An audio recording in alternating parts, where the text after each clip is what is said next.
कैद थे, धर्म के चलते कर्म से वो वृंदावन भी छोड़ दिया। मथुरा की उन गलियों से भी अपना दामन मोड़ लिया। वृंदावन के साथ साथ किस्मत भी मेरी रूठ गई। हाँ, प्राणों से भी प्रिय मेरी वो राधा रानी छूट गई। बांसुरी को भी त्याग दिया, सब छोड़ छाड़ के दूर गया। सुदर्शन धारण करके गाना धुन मुरली की भूल गया। धर्म बचाने की खातिर अब हस्तिनापुर को चला गया। मैं माखन चोरी करता था, कभी न्यायाधीश अब बन गया। समय का चक्र अजीब था, मैं जीत के भी हार गया। धर्म बचाने वाले को दुनिया ने कपटी बता दिया।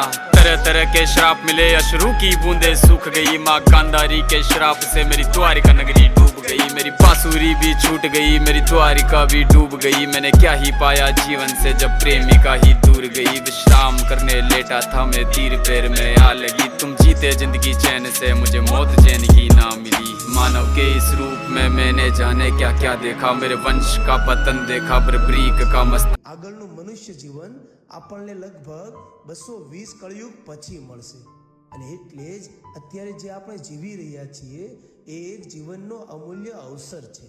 ધર્મને સમજવાનો, કર્મને સુધારવાનો અને મોક્ષ તરફ આગળ વધવાનો એક સારો એવો રસ્તો છે। જરા વિચાર કરો, શું તમે આજની આ બધી મોહમાયાની માયાજાળમાં ફસાઈને આ અવસરને જતો કરશો? આવો અવસર હવે નહીં મળે।